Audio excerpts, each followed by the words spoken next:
Oj, otroci, saj veste, nova sreda, nova zgodbica. Danes je za tiste mečkan starejše, čisto malo. Ne tiste čisto mečkane, 3-letne, pa 4-letne, ali pa tudi mogoče že.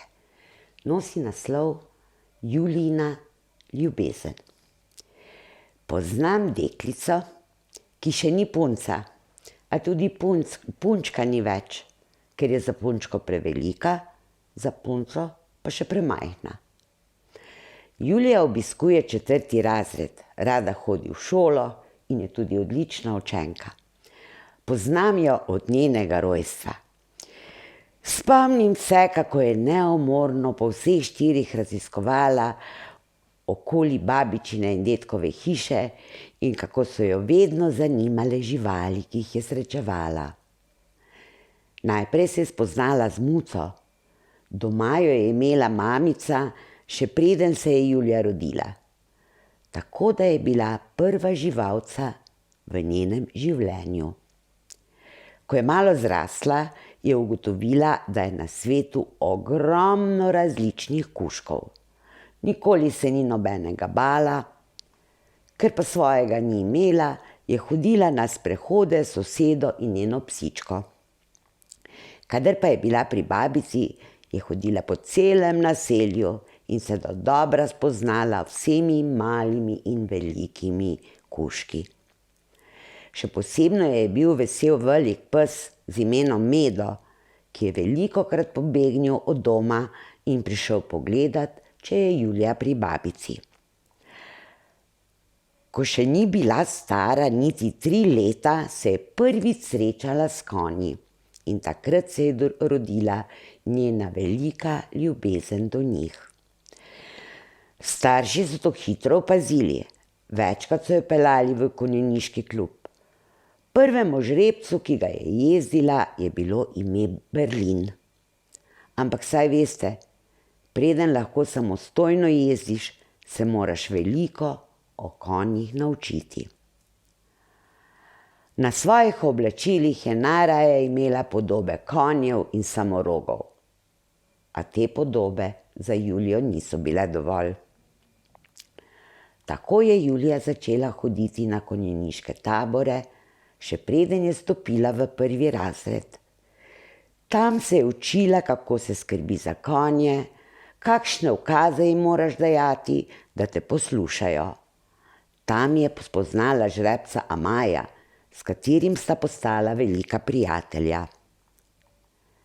Iz leta v leto je s konji postajala spretnejša, ugotovila pa je tudi to, kako veliko nege in skrbi potrebujejo. Zadnje počitnice je večino prostega časa preživela v konjeniškem centru, kjer je skrbela za kobili Rozi in Vidro. Čistila je hlev, ju sprehajala, jo krtačila in ker je Rozi in Vidra popolnoma zaupata, se radi z glavo stisneta k njej. Kako lepo je videti nežnost velikih kobil z drobceno deklico. Od jutra do večera je skrbela za kobili in s trdim delom si je večkrat prislužila jezdenje na svojih prijateljicah. V okolici babičine hiše so tudi kmetije, kjer imajo konje.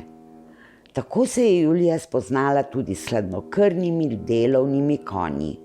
Ko je njihov lastnik ugotovil, da Julija res dobro pozna konje, jo je povabil na jezdenje po okolici. Vsako nedeljo je na Piki ali Miški jezdila z njihovim lastnikom po travniku in gozdu.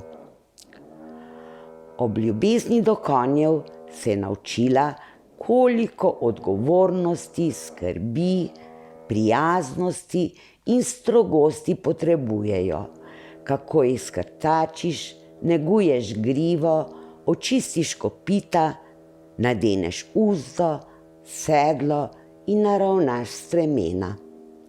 Naučila se je, da mora poskrbeti tudi zase pred ježo. Imeti mora čelado, želvo, ki varuje hrbet, jahalne hlače in škornje. To je ena taka mala, kratka, resnična zgodbica o čisto resnični deklici in njeni resnični ljubezni. Do kam bo zrasla ta velika ljubezen? Tega ne vem.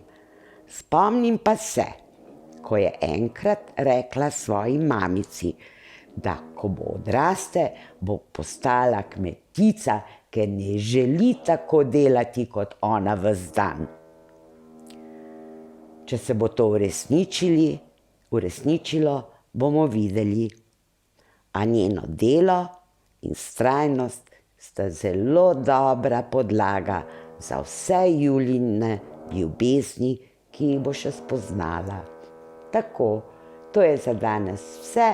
Če vam je bila čisto resnična zgodba všeč, jo všečkajte in se naročite na moj kanal Metka Paštetka. Pa nasvidenje do naslednje srede.